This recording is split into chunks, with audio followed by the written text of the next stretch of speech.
जय हिंद। आज हम लोग इस वीडियो में जानेंगे एम एस एक्सेल के बारे में। एम एस एक्सेल क्या होता है और एम एस एक्सेल कैसे ओपन करते हैं। एम एस एक्सेल में जो पहला विंडो ओपन होता है तो उसमें कितनी सारे ऑप्शंस हैं, कितनी सारे टैब हैं, उस सभी टैब्स के बारे में जानेंगे। तो चलिए हम लोग जानते हैं। सबसे पहले हम लोग जानते हैं कि कैसे एम एस एक्सेल को ओपन किया जाता है। तो एम एस एक्सेल को ओपन करने के लिए दो तीन तरीके हैं। तो सबसे पहला तरीका जो है वो है विंडोज़ आर प्रेस करते हैं कीबोर्ड से। तो विंडोज़ आर जैसे हम लोग प्रेस करेंगे तो इस तरह से यहाँ पर एक बॉक्स खुल जाता है, रन बॉक्स। यहाँ पर हम लोग क्या करेंगे कि एक्सेल यहाँ पर टाइप करेंगे, EXCEL। जैसे हम लोग एक्सेल टाइप करेंगे और कीबोर्ड से हम लोग इंटर बटन को प्रेस करेंगे तो वो ओपन हो जाएगा। तो यहाँ पर इस तरह से ओपन हो जाता है। जब ये एक्सेल ओपन होता है तो ओपन होने के बाद इस तरह का विंडो दिखाई पड़ता है, जो आपको दिखाई पड़ रहा है इस तरह से। यहाँ पर सबसे पहला चीज़ है, सबसे ऊपर में यहाँ पर छोटा छोटा कुछ आइकन्स दिखाई पड़ रहा होगा। तो इस छोटे छोटे आइकन को हम लोग क्विक एक्सेस टूल बार कहते हैं। उसके नीचे आपको फाइल है, home, insert, page layout, formulas, data, review, view और पेन्स दिखाई पड़ रहा है। तो ये जो है, ये ऊपर वाला जो यहाँ पर ऑप्शन आपको दिखाई पड़ रहा है, इसको हम लोग मेन्यू बार कहते हैं या टैब कहते हैं। उसी तरह से इसके नीचे जो पट्टी दिखाई पड़ रहा है इसको हम लोग रिबन कहते हैं। और होम टैब भी कई सेक्शन में डिवाइडेड रहता है, जैसे clipboard, font, alignment, number, styles, cells और एडिटिंग। तो ये मतलब कई सेक्शन में डिवाइड है।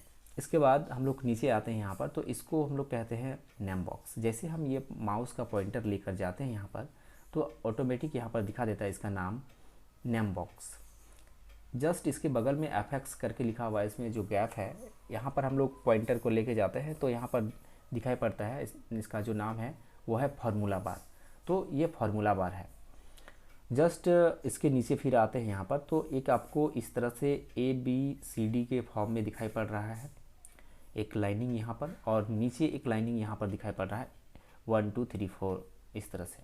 तो यहाँ पर जो ABCD के फॉर्म में जो लाइनिंग दिखाई पड़ रहा है, ये लाइनिंग जो है तो इस तरह से है ये लाइनिंग। तो इसको हम लोग कहते हैं कॉलम। ये क्या है? ये है कॉलम। और इधर से 1 2 3 4 जो दिखाई पड़ रहा है इसको हम लोग कहते हैं रो। ये इसको रो है, ये कॉलम है और ये रो है। तो यहाँ पर कितना रो कितना कॉलम है ये जानने के लिए हम लोग क्या करते हैं, हम लोग सबसे पहले यहाँ पर जो 1 यहाँ पर है और इधर A है, यहाँ पर A है और यहाँ पर 1 है, इसके बीच में आपको पॉइंटर को ले जाके पॉइंटर को यहाँ पर लेकर जाना है और यहाँ पर प्रेस करना है। जैसे हम यहाँ पर प्रेस करेंगे, पॉइंटर को ले जाने के बाद यहाँ पर जैसे हम प्रेस करेंगे, यहाँ पॉइंटर को ले जाने के बाद जैसे हम यहाँ पर प्रेस करेंगे तो इस तरह से दिखेगा। यहाँ पर पॉइंटर को ले जाने के बाद आप इस तरह से प्रेस करेंगे यहाँ पर तो आपको दिखेगा कि इस तरह से दिखेगा। जैसे हम प्रेस करते हैं तो यहाँ पर इस तरह से दिखेगा 10,48,576 आर। मतलब यहाँ पर रो जो है वो 10,48,576 है और 16,384 कॉलम है, यानी 16,384 सी लिखा हुआ है। इसका मतलब क्या है कि वो कॉलम है। और 10,48,576 आर लिखा हुआ है, इसका मतलब क्या है? ये रो है। तो रो कितना है, कॉलम कितना है, ये भी आप पता कर सकते हैं यहाँ से। उसके बाद इसके नीचे आते हैं यहाँ पर, तो देखते हैं कि यहाँ कुछ एक बॉक्स है। ये हर एक जो बॉक्स है ना, ये बॉक्स को हम लोग कहते हैं सेल। इस बॉक्स को क्या कहते हैं? ये कहते हैं सेल कहते हैं इसको, ठीक है।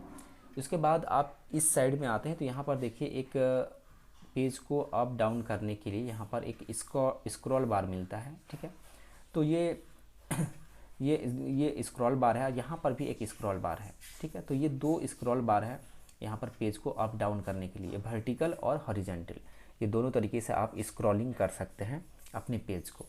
तो एक्सेल में और विस्तार से हम लोग जानेंगे कि एक्सेल का और सारा मतलब ऑप्शंस का नाम क्या है और कहाँ पर कैसे इसको यूज़ करते हैं। एक्सेल का जो पेज यहाँ पर हम लोग का ओपन हुआ, और इस पेज के बारे में और विस्तार से जानने के लिए हम लोग एक दूसरे पेज में जाएंगे। और ये पेज इस तरह से है और यहाँ पर हम लोग देखेंगे कि किस तरह से ये और विस्तार से इसके बारे में जान सकते हैं। तो सबसे पहले हम लोग यहाँ पर ये देखेंगे कि ये ऊपर वाला जो यहाँ पर आपको दिखाएं कि छोटा छोटा जो आइकन्स दिखाई पड़ रहा था, इसको हम लोग कहते हैं क्विक एक्सेस टूल बार। इसको क्या कहते हैं? क्विक एक्सेस टूल बार कहते हैं। जस्ट यहाँ पर जो आपको दिखाई पड़ रहा है, ये home, insert, page layout, formulas, data, review, view, इसको हम लोग कहते हैं टैब, रिबन या टैब हम लोग कहते हैं। इसको हम लोग क्या कहते हैं? रिबन टैब कहते हैं। ठीक, यानी कि इसको टैब या मेनू बार भी कहते हैं इसको। ठीक है, इसको रिबन टैब बोलिए या मेनू बार भी बोल सकते हैं इसको। ठीक है, उसी तरह से यहाँ पर है टाइटल बार। टाइटल बार किसको कहते हैं? यहाँ पर जैसे बुक 1 लिखा हुआ है, तो अगर आप इस एक्सेल फाइल को अगर सेव करेंगे तो यहाँ पर आपका नाम से अगर सेव करेंगे तो आपका नाम दिखाई पड़ेगा, या फिर इसको कोई दूसरे नाम से सेव करेंगे तो दूसरा नाम आपको दिखाई पड़ेगा और फिर आपको माइक्रोसॉफ्ट एक्सेल लिखा हुआ आएगा। जस्ट ये जो टैब है, इस टैब के नीचे वाला पट्टी को हम बताए थे कि ये क्या है। इस नीचे वाले पट्टी जो है, ये पट्टी को हम लोग कहते हैं रिबन। इसको क्या कहते हैं? इसको रिबन कहते हैं, यहाँ पर बताया गया है। उसके बाद हम लोग इधर आते हैं तो देखते हैं कि प्रोग्राम विंडो कंट्रोल, इसका मतलब क्या है कि यहाँ पर मिनिमाइज, मैक्सिमाइज और क्लोज। ठीक है, ये 3 चीज़ आपको जानना होता है। मिनिमाइज का मतलब क्या होता है? जैसे हम लोग मिनिमाइज करेंगे कोई भी चीज़ को तो क्या होगा? वो टास्क बार में आ जाएगा। अगर जो पेज हम आपको दिखा रहे हैं इसको अगर मिनिमाइज करना चाहेंगे यहाँ पर, तो जैसे मिनिमाइज करेंगे तो वो क्या आएगा? यहाँ पर टास्क बार में आ गया, ये है ना, ये यहाँ पर टास्क बार में आ गया। जिससे फिर टास्क बार में हम क्लिक करेंगे तो फिर वो फिर से ओपन हो गया। तो इस तरह से हम लोग क्या कर सकते हैं कि कोई भी प्रोग्राम को, कोई भी विंडो जो खुला हुआ है उसको हम लोग मिनिमाइज़ कर सकते हैं। फिर हम लोग क्या कर सकते हैं? मैक्सिमाइज़ कर सकते हैं, यानी जो भी उसका साइज़ है उसको थोड़ा सा बड़ा कर सकते हैं या थोड़ा सा छोटा कर सकते हैं। इसको रिस्टोर डाउन भी कहते हैं। और ये है क्लोज। इससे हम लोग क्या कर सकते हैं कि पूरे प्रोग्राम को, जो भी विंडो खुला हुआ है उसको हम लोग क्लोज कर सकते हैं।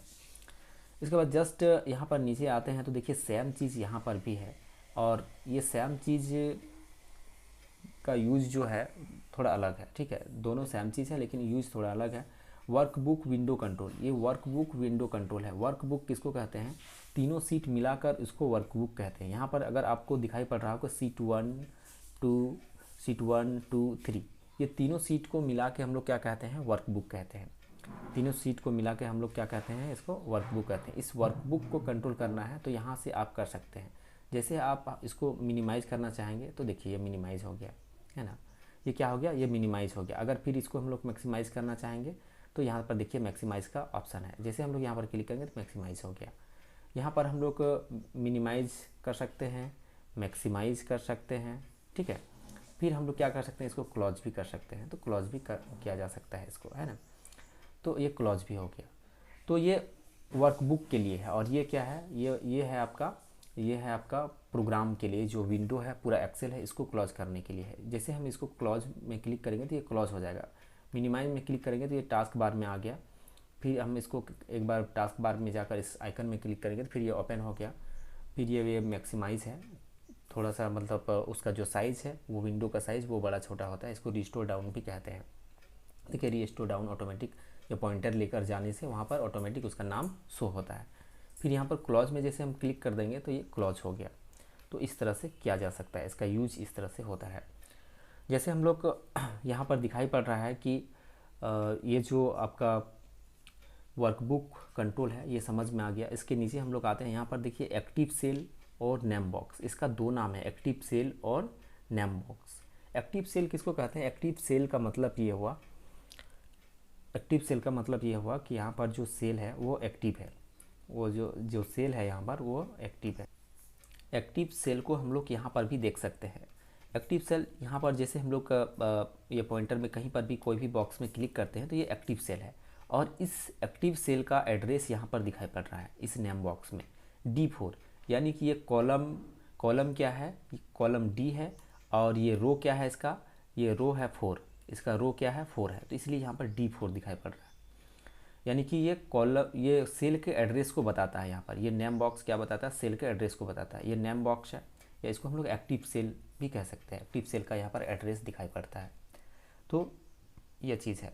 इसके बाद हम लोग आते हैं नेक्स्ट, यहाँ पर यहाँ पर आपको दिखाई पड़ेगा एफ लिखा हुआ और ये खाली जगह दिखाई पड़ेगा, इसको हम लोग कहते हैं फार्मूला बार। जो भी फार्मूला हम लोग एक्सेल में एंट्री करेंगे, जो भी फार्मूला हम लोग टाइप करेंगे एक्सेल में, तो वो फार्मूला यहाँ पर दिखाई पड़ेगा इस फार्मूला बार में। इस फार्मूला बार में आपको दिखाई पड़ेगा कि ये कौन सा फार्मूला यहाँ पर यूज हो रहा है। कोई भी फार्मूला हम लोग यहाँ पर इस बॉक्स में अगर कोई भी फार्मूला हम लोग लिखेंगे या कोई भी मैटर हम लोग टाइप करेंगे तो ऑटोमेटिक यहाँ पर दिखेगा इस फार्मूला बार में, इस जगह दिखेगा, इस जगह। ठीक है, तो उसके नीचे फिर आते हैं यहाँ पर। तो अभी आपको ये रो तो पता चल ही गया कि ये 1 2 3 करके इसमें कितना रो है। ये रो है 10,48,576, इतना रो है। ठीक है, तो ये रो और कॉलम को चेक करने का भी तरीका हम बता दिए आपको। ये वो यहाँ पर 1 है और यहाँ पर ए है, इसके बीच में आपको ये माउस का पॉइंटर ले जाके यहाँ पर क्लिक करना है, क्लिक करके रखना है। जैसे क्लिक करके आप रखेंगे तो यहाँ पर जो नेम बॉक्स का जो एड्रेस यहाँ पर दिख रहा है, नेम बॉक्स के जगह पर आपको दिखेगा रो और कॉलम, कितना रो है और कितना कॉलम है। तो यहाँ पर इस तरह से है। इसके बाद ये कॉलम है, ABCD, ये जो है ये कॉलम है। ठीक है, और ये क्या है, सेल है, ये तो जान गए आप। इसके बाद यहाँ पर आप इसको हेडिंग बोल सकते हैं, रो हेडिंग। रो हेडिंग यानी 1 2 3 के फॉर्म में है, ये रो हेडिंग है। और कॉलम हेडिंग क्या है, कॉलम हेडिंग है ये ABCD के फॉर्म में है। ठीक है, इसके बाद यहाँ पर हम बताए थे कि ये 2 स्क्रॉल बार है, ये हॉरिजेंटल और वर्टिकल, ये दोनों तरीके से हम लोग क्या कर सकते हैं, पेज को स्क्रॉल डाउन कर सकते हैं। ठीक है, ये वर्टिकल और हॉरिजेंटल। ठीक है, तो इस तरह से हम लोग क्या कर सकते हैं, स्क्रॉल डाउन कर सकते हैं, पेज को अप डाउन कर सकते हैं। इसके बाद यहाँ पर क्या होता है, नीचे जो हम लोग आते हैं, देखते हैं यहाँ पर कि सीट 1 2 3, तो इस सीट को हम लोग वर्कशीट भी बोलते हैं। सीट को क्या बोलते हैं, सीट को हम लोग वर्कशीट भी बोलते हैं। और तीनों सीट मिलाकर हम लोग वर्कबुक बोलते हैं। तीनों सीट को मिलाकर हम लोग क्या बोलते हैं, वर्कबुक बोलते हैं। इस तरह से हम लोग नेक्स्ट यहाँ पर नीचे आते हैं तो यहाँ पर देखिए ये वर्कशीट टैब यहाँ पर लिखा हुआ वर्कशीट या ये वर्कशीट है। ठीक है, और इसके बाद यहाँ पर ये स्टेटस बार है। स्टेटस बार में क्या होगा कि यहाँ पर कुछ नहीं दिख रहा है अभी फ़िलहाल, लेकिन जो भी एक्टिविटी करेंगे, कोई भी सम करेंगे या कुछ भी हम लोग वहाँ पर पेज में कुछ भी टाइप करेंगे तो वो वहाँ पर स्टेटस बार में आपको दिखेगा, यहाँ पर दिखेगा, इस जगह स्टेटस बार में आपको दिखेगा। इसके बाद यहाँ पर क्या है, व्यू बटन। व्यू बटन में क्या होता है कि पेज का व्यू दिखाई पड़ता है। अगर पेज आप चाहते हैं कि छोटा छोटा पेज दिखे और एक ही पेज में कम से कम 3-4 पेज दिख जाए, यहाँ एक पेज दिख जाए, यहाँ एक पेज दिख जाए, यहाँ एक पेज दिख जाए, तो इस तरह से व्यू यहाँ पर ऑप्शन है। ये 3 ऑप्शन है, तीनों ऑप्शन का आप यूज़ कर सकते हैं पेज को व्यू करने के लिए। इसके बाद यहाँ पर नेक्स्ट है जूम स्लाइडर। जूम स्लाइडर का काम क्या है कि पेज को बड़ा छोटा करना, यानी अगर जूम इन करेंगे यानी ये प्लस को जूम इन कहते हैं और माइनस को हम लोग जूम आउट कहते हैं। तो जैसे हम लोग जूम इन करेंगे तो पेज बड़ा होता जाएगा और जूम आउट जैसे करेंगे तो ये पेज छोटा होता जाएगा। तो इस तरह से एक्सेल में जो भी एक्सेल का जो पहला विंडो होता है, पहला जो पेज होता है, उस पहला पेज में जो भी ऑप्शन था, जो भी एलिमेंट्स था, वो सारे एलिमेंट्स के बारे में आपको समझ में आ गया होगा। और यही सभी एलिमेंट्स और यही टैब्स को, रिबन को यूज़ करके हम लोग कोई भी टास्क को परफॉर्म करते हैं एक्सेल में। कोई भी टास्क परफॉर्म करने के लिए हम लोग हर एक टैब का यूज़ करते हैं। जो भी टैब का ज़रूरत होता है, अपनी ज़रूरत के हिसाब से home, insert, page layout, formulas, data, review और व्यू, इस टैब को यूज़ करके हम लोग अपना काम करते हैं। तो उम्मीद करते हैं कि ये आपको एक्सेल के बारे में जो भी इंट्रोडक्शन वाला पार्ट होगा वो आपको समझ में आ गया होगा। अगर ये चीज़ समझ में आया होगा तो आप लाइक, शेयर और चैनल को सब्सक्राइब ज़रूर कीजिएगा।